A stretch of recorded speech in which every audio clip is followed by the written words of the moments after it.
Hello friends, in this video we are going to have our further discussion for transfer function. Let us begin.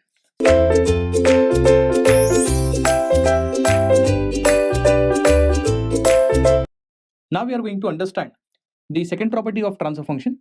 But to begin with a second property of transfer function, we should understand a background behind choosing Laplace transform over Fourier transform when it comes to control system. As we have discussed that, let's say you have a function which is in time domain. If you take a Laplace transform, you get f of s, and we know the formula for f of s, which is equal to integrating over minus infinity to infinity f of t e to the power minus st dt. Of course, this formula belongs to a bilateral Laplace transform. Then we know that what is meant by s. Then we call s is actually a complex frequency, where s is, when I say it is a complex frequency or a complex number, every complex number consists of a real part and of course imaginary part. Then s is described like this, that is sigma plus j omega. So let us replace s equal to sigma plus j omega in above equation. So f of s become integrating over minus infinity to infinity f of t e to the power minus sigma plus j omega multiplied by t dt. This is further, we can expand like this, that is e to the power minus sigma t dot e to the power minus j omega t. Am I right? So what we are planning over here, just to substitute sigma equal to 0.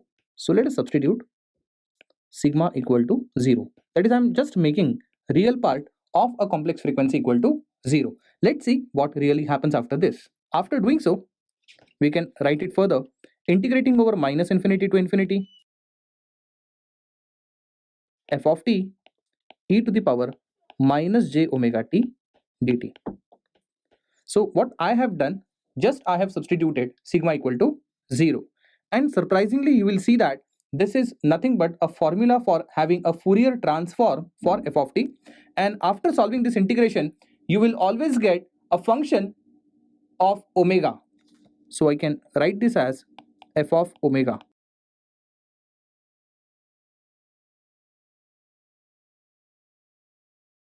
So what we have got just now, it is nothing but formula for Fourier transform. So what we really did is, we took the formula for Laplace transform, we took s as a complex frequency, and of course it is a complex frequency which is sigma plus j omega, out of which sigma is a real part, omega is imaginary part. We have just substituted sigma equal to 0. So what we have got is nothing but a Fourier transform. So in a way, now I can conclude that Fourier transform is just a subset of Laplace transform.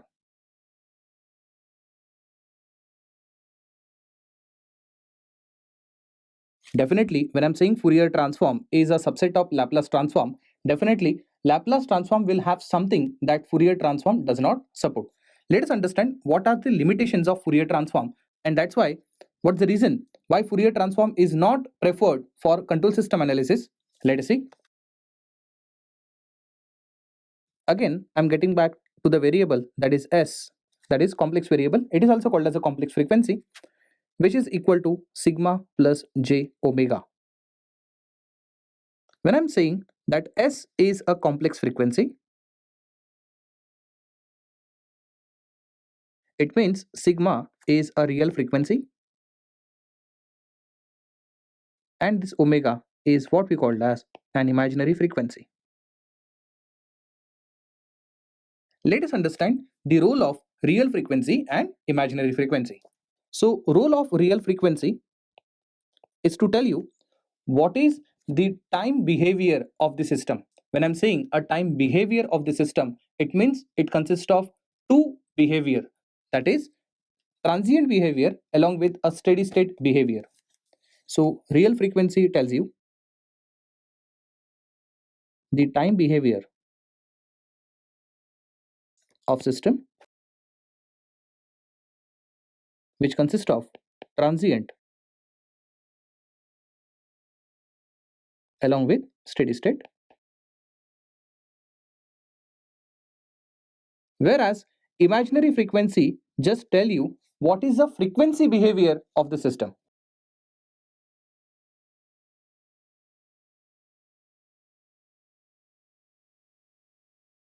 And when it comes to a system analysis, we want a system behavior with respect to time also and with respect to frequency also. So we can go for Fourier transform only if I want to do a frequency domain analysis. But suppose along with frequency domain analysis, if you want to know how a time domain analysis is, then we must go for Laplace transform other than Fourier transform.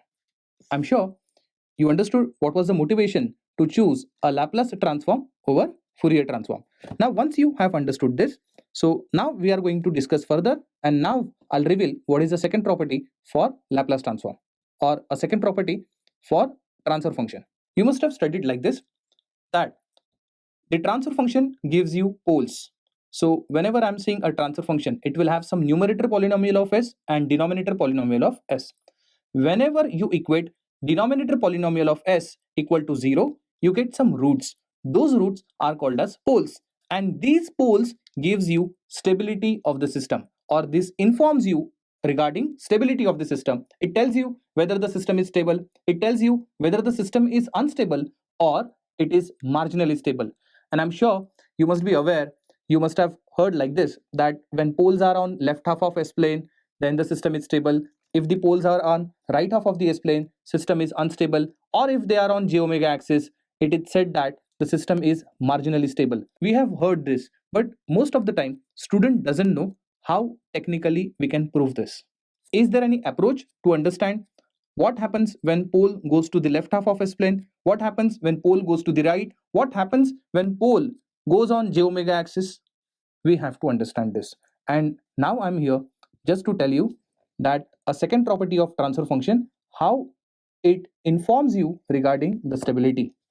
So when I'm saying S as a complex frequency, we say that it is sigma plus j omega. In mathematics, you must have learned about Argand's diagram, where any complex number in the form of a plus jb, which is right now sigma plus j omega, would be represented. So if you don't remember what is Argand's diagram, I'll just remind you. The Argand diagram was basically a four-quadrant system, where in a mid we have origin. Here we have positive real part, which I would say it is plus sigma, a negative real part minus sigma, positive imaginary part, so positive j omega, and a negative imaginary part, that is minus j omega. This Argand diagram is basically used to represent any complex number, because a complex number has two components, a real part and imaginary part. But we know that a real part can be positive or negative, imaginary part can also be a positive and negative. In this way, we get such four-quadrant system. This is known as Argand's diagram. But let me tell you, when it comes to a particular subject, let's say control system we are talking about, then every mathematical term changes its name when it comes to a subject specific. So now we are actually doing some application of this Argand diagram in our control system. So it is known as S-plane. So it is known with a different name, that is S-plane.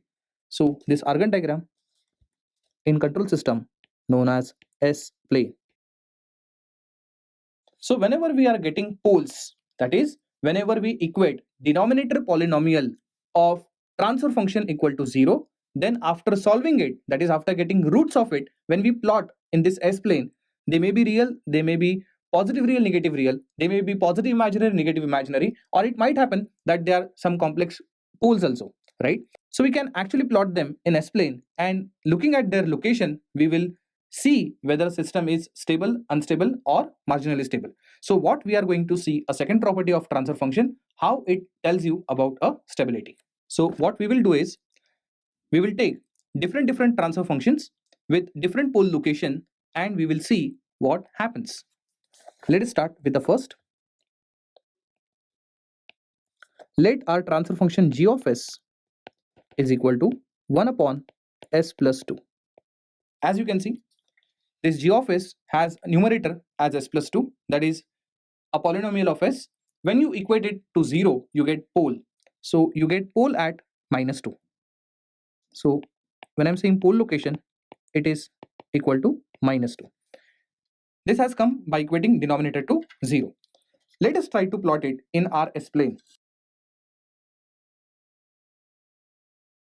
So in S-plane, we have positive real, negative real, positive imaginary and negative imaginary.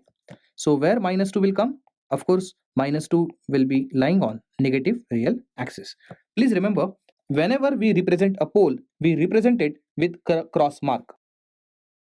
So please remember this notation.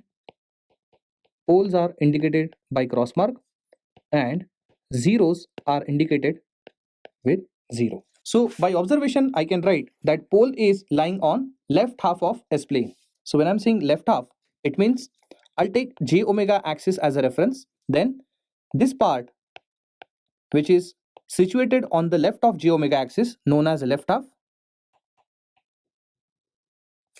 And of course, this area, which is situated on right side of j omega axis, this is called as right half.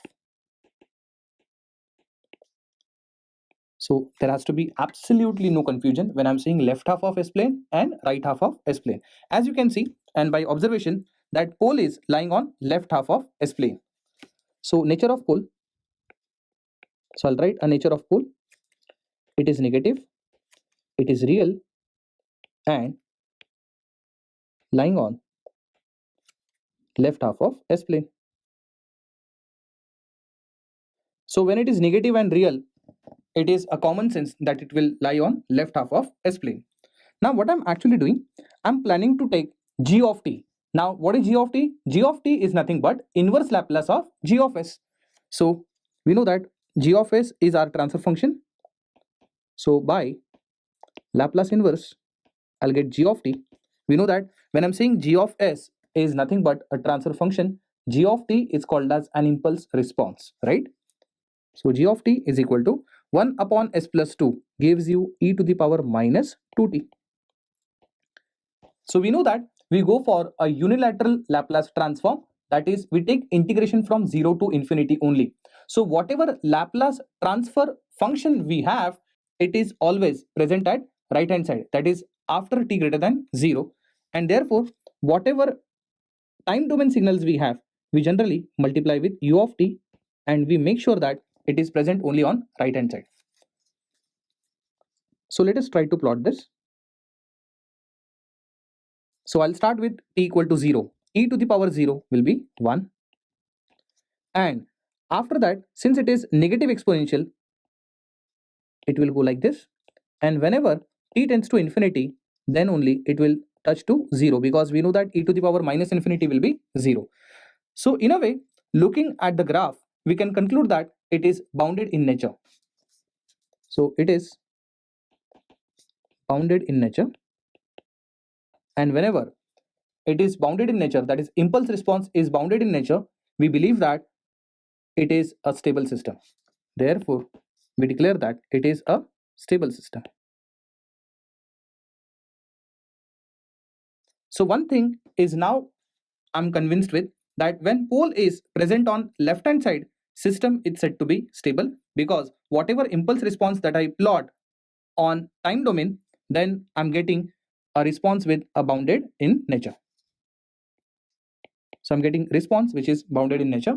So we'll try all the possibility of the poles. So the question remains, we believe that when pole is on left hand side, we have just seen that I'm getting a response which is bounded in nature. We believe that system is stable, but we also have to see what happens when pole goes to right. So let us take the second example of transfer function like this. So let us assume g of s equal to 1 upon s minus 2. So whenever you equate denominator polynomial of g of s equal to 0, you get pole. So pole location, I'll get s equal to 2. So what is the nature of pole? Nature of pole is that it is positive and real. And of course, when it is positive and real, it will go on right half of S-plane. So here I'm drawing S-plane now. So when I have to plot the pole, it will be present on right hand side, that is on positive real axis. So pole is present on right half of S plane. Am I right?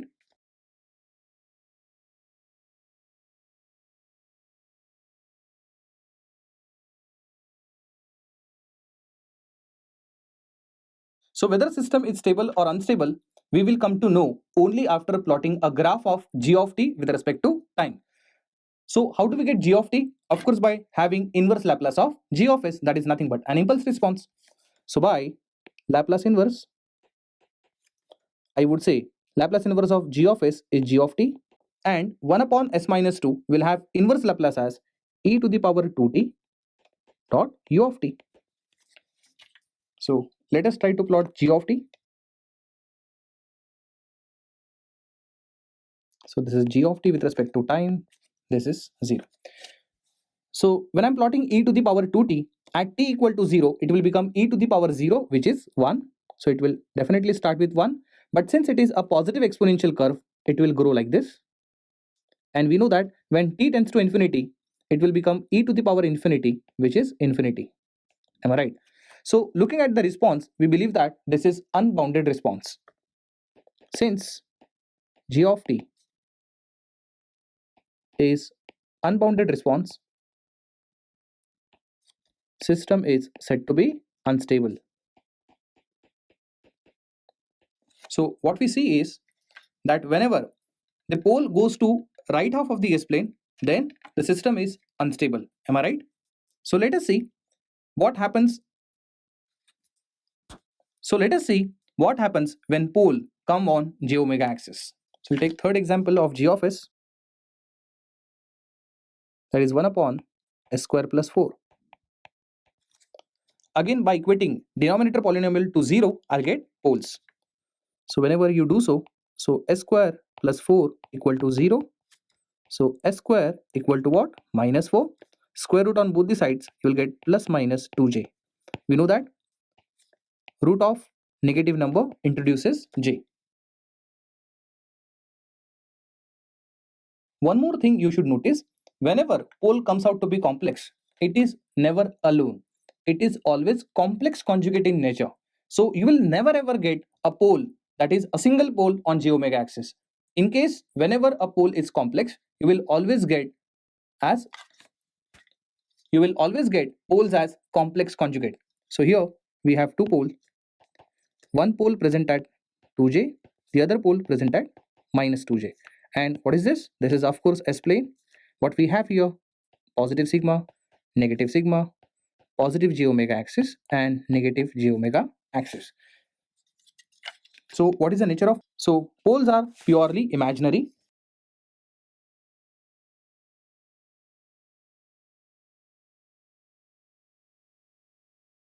And of course they are lying on j omega axis. So you have understood that poles are lying on j omega axis, but then we shall actually see what is a time behavior of g of t, because only looking at g of t's behavior we will come to know the stability of a system. So by Laplace inverse, I'll get g of t equal to Laplace inverse of 1 upon s square plus 4. We know that Laplace inverse of omega upon s square plus omega square is equal to sine of omega t. Am I right? So let us make some arrangement here. What we have in denominator s square plus 4, or I can write it as 2 square. So I'm just writing it in the form of s square plus omega square. But to make formula applicable, we want a presence of omega here, that is 2. And just to adjust it, I need to multiply and divide by 2. And then I have to take a Laplace inverse of this function. So what I'll do, I'll take 1 by 2 out as a constant, and now it is going in the standard form. So it gives you sine of 2t. This is g of t. Let us try to plot this g of t. We know that every response that you plot is present only after t greater than 0. That is right from 0 and to the right hand side. So I have to simply plot a sine wave, and this shall continue with maximum amplitude as half. So what we have over here plus half, and what we have here is minus half. So it will keep on oscillating between half and minus half, and it is never ending. What do you think? The system is stable? Answer is no. We believe that there are no localized oscillations in stable system, but as you can see, it has got localized oscillations. In fact, it keeps on oscillating. It is never ending. So we say that whenever a response is approaching to infinity, it is unbounded and system is unstable. And whenever response is bounded, we believe that system is what? Stable. But here, the response is neither approaching to infinity, neither it is becoming stable. Then we have the another word to define a stability. This is called as a marginal stability. This is called as a marginal stability. Then we see that system is marginally stable. What is the exact meaning of marginal stable? We'll understand when we will study stability of system in detail. Here, our motive is not to discuss this. Our motive is just to understand the second property of transfer function. Am I right? So one thing is sure, even though it is marginally stable, definitely it is not stable, right? So what my experience is that after actually teaching what happens when pole is present on left, what happens when pole goes to right, what happens when pole is on j omega axis, student still get doubt, what if it goes to origin? So let us see what happens when pole goes to origin. So let us have our next transfer function as g of s equal to 1 upon s.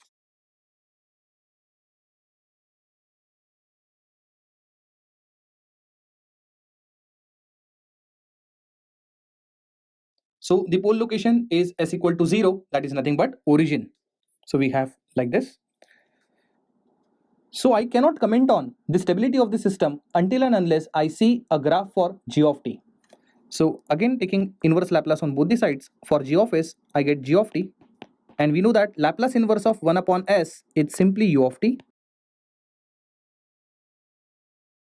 and you know that u of t is nothing but a unit step signal which is always 1 for t greater than 0, which is always 0 for t less than 0. So looking at the response, we can easily say that this is bounded in nature.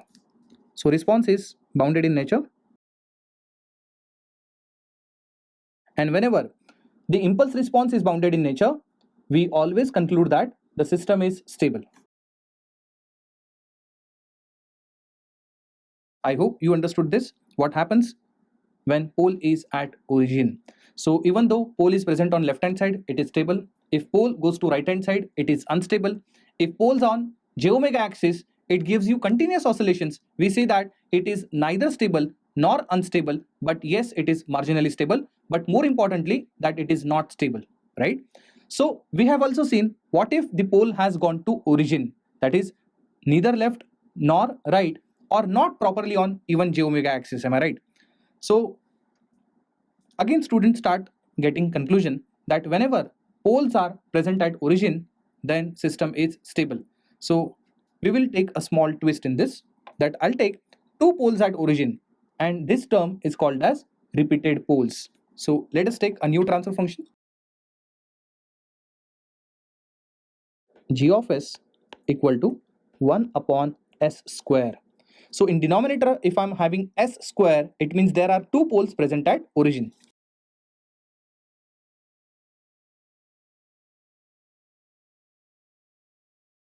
So when I'm plotting two poles at origin, we need to plot it like this.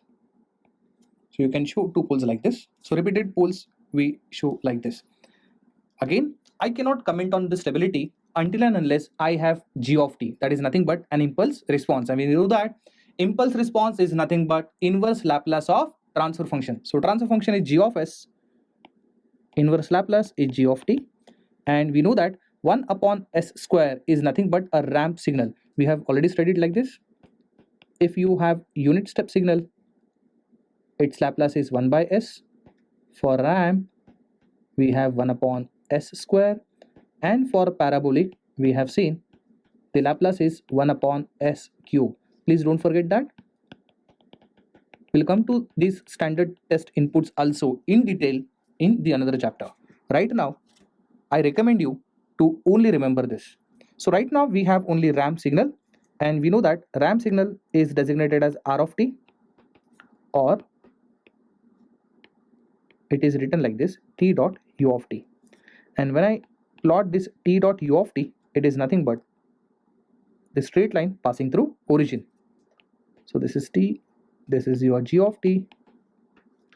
So now look at the response of g of t. When I'm saying a ramp signal, it is nothing but a line passing through origin with slope equal to 1, considered as a unit ramp. This is unbounded response because this is approaching to infinity, right? And we know that when it comes to unbounded response by g of t itself, then the system is unstable. So you should know the fact that if there is only one pole at origin, there is no problem for stability of the system. But the moment the repeated pole comes at origin, then definitely system stability goes away. That is, system becomes unstable.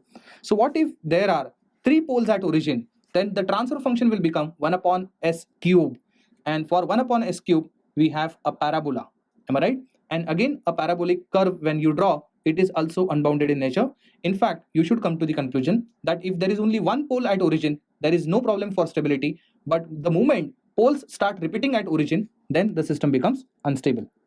So with this discussion, again student starts getting doubt. Sir, what if the pole is on left hand side but repeated in nature? So what happens? Let us see. So before discussing that, we'll take one more case where poles are complex conjugate. So let us assume our g of s to be 1 upon s plus 2 square plus 4. So in this transfer function, to get poles, again denominator needs to be equated to 0. So for poles, let us make our denominator equate to 0. So I'll get s plus 2 whole square equal to minus 4. Again, by taking square root on both the sides, I'll get s plus 2 on left hand side, and on right hand side I'll have plus minus 2j. And now I'll have s values as minus 2 plus minus 2j. So in a way, I have two poles, one present at minus 2 plus 2j, the other one present at minus 2 minus 2j. So as I said, whenever pole comes to be complex, it is always complex conjugate in nature. Let us try to plot them in S-plane.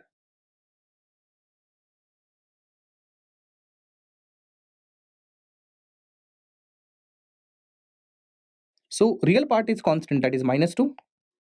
So one of the pole is present at minus 2 plus 2j, and the other one is present at minus 2 minus 2j. But still, poles are lying on left half of S-plane, and our experience says that whenever poles are present on left half of the S-plane, system is said to be stable. But let us prove it by having inverse Laplace of g of s, and let us see what is the time behavior. If time behavior comes out to be again bounded in nature, we will believe that the system is stable. So by inverse Laplace, it is like this: g of t is Laplace inverse of 1 upon s plus 2 whole square plus 2 square.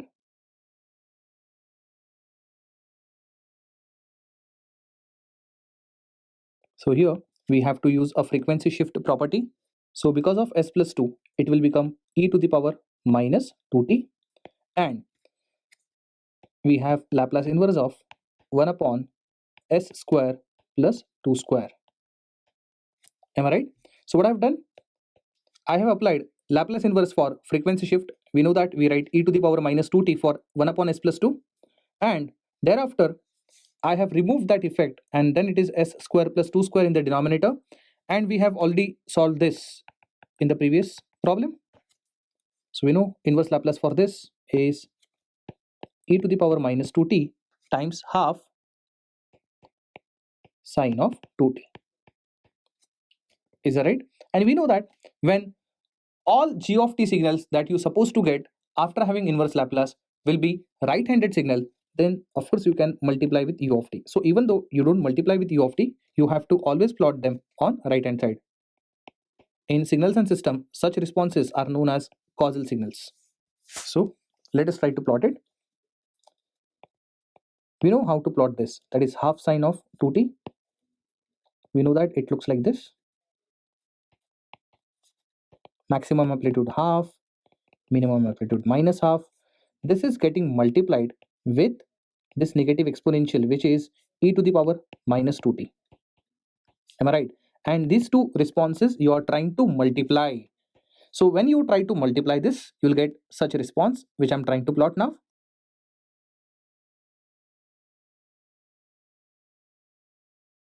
So because of the negative exponential, we'll get negative exponential sinusoidal signal. So I'll get such negative exponential here along with the sine, and slowly as you can see, this is getting damped, and eventually it will become stable like this, or it will reach to 0, because we know that e to the power minus 2t at infinity will become 0. So this response definitely dies out at some point. So looking at the response, even though the oscillations are present, but then those are not localized oscillations. I mean, those oscillations doesn't remain long. At t tends to infinity, as we have seen, system becomes stable. Hence, it is bounded response, and still system is stable.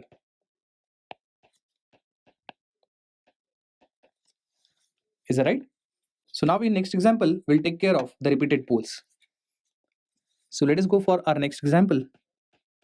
Let us assume our g of s to be 1 upon s plus 2 whole square.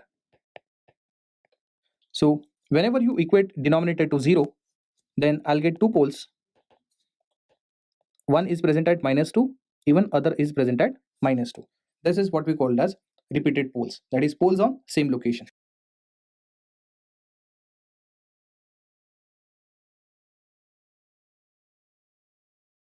So nature of the pole is negative as well as real, but both the poles are present at same location. Even though it is repeated poles but present on left half of S-plane, what do you think? System would be stable or unstable? So most of the student feels that whenever poles start repeating, it becomes unstable, because they have past experience of looking at the pole at origin. Because when we had only one pole at origin, we got u of t. But moment there are two poles at origin, that is nothing but repeated poles at origin, caused our system to become unstable. And with same theory, student answers that even this system leads to instability. But let me tell you, this system is still stable even though the poles are repeating. But since it is present on left half of S-plane, definitely system would become stable. But then how the response looks like? For that, we have to take again inverse Laplace of g of s. So it is nothing but g of t, which is Laplace inverse of 1 upon s plus 2 whole square. So forget about square. 1 upon s plus 2 has Laplace inverse as e to the power minus 2t dot u of t. And secondly, because of the presence of square, we will have extra term t. This you must have learned in Laplace transform. So it is t dot e to the power minus 2t u of t. So whenever you try to plot this type of response,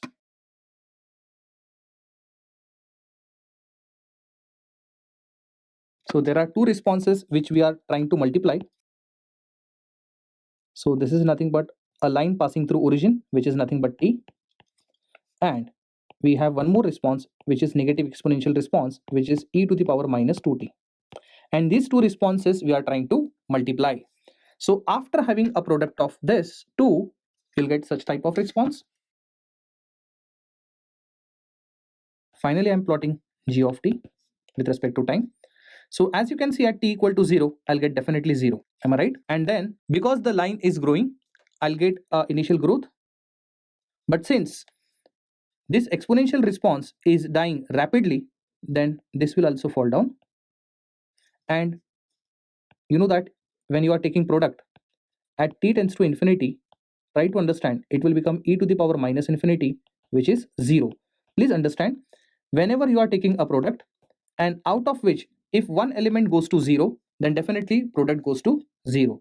So definitely this response dies out at some point. This kind of response you get. Again, look at this response. This is bounded in nature. Nowhere your response is approaching to infinity. In fact, if you have seen, this ramp response is nothing but unbounded. And this is nothing but a bounded. So after multiplication of this, you got a bounded curve, and then you will again come to conclusion system is stable.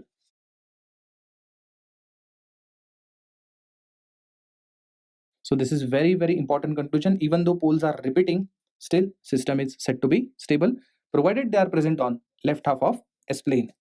So let us summarize everything. Now what I'll do is, I'll draw a huge S-plane and I'll take all possible location of poles and I keep on plotting the responses, and you have to identify whether the system is stable, unstable, and so on.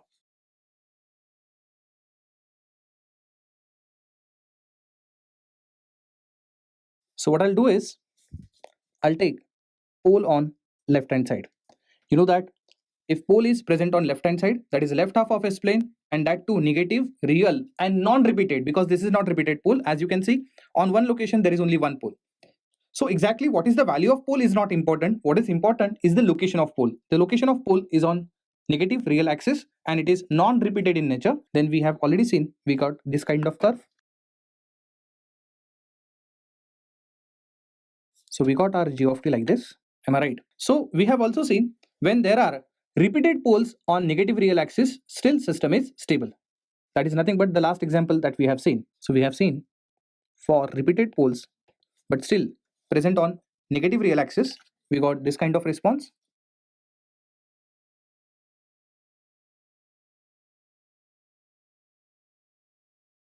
Initially we got a growth and then it decays. This kind of signal we get for repeated poles on negative real axis. Also we have seen complex conjugate poles on negative real axis. So let us assume we have two poles situated like this. Then we have seen that for such kind of poles we get oscillations, but those oscillations are damped oscillations, that is oscillations which are dying with respect to time.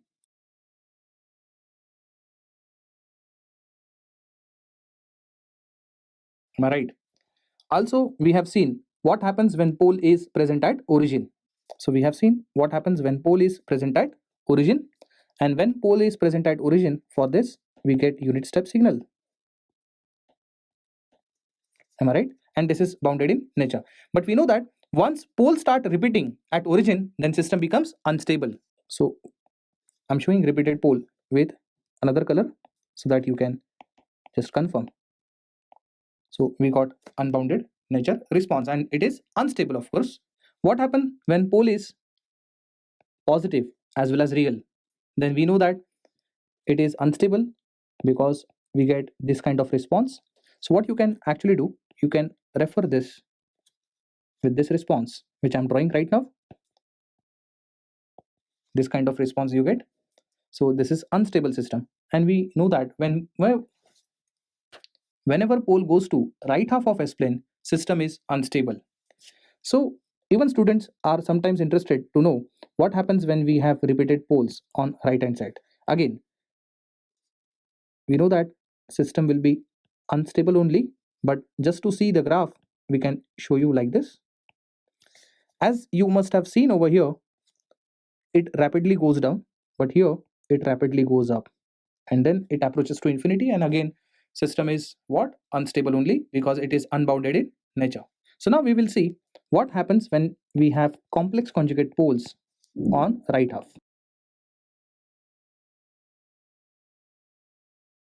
On left half, when we had poles on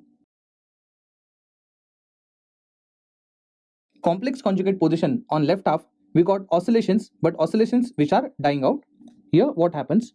Still you get oscillations only, but these oscillations will grow like this so as to become unbounded in nature, and therefore again system is unstable. Is that right? Also, we have seen what happens when poles are lying on only j omega axis. So we have already seen what happens when poles are present on j omega axis.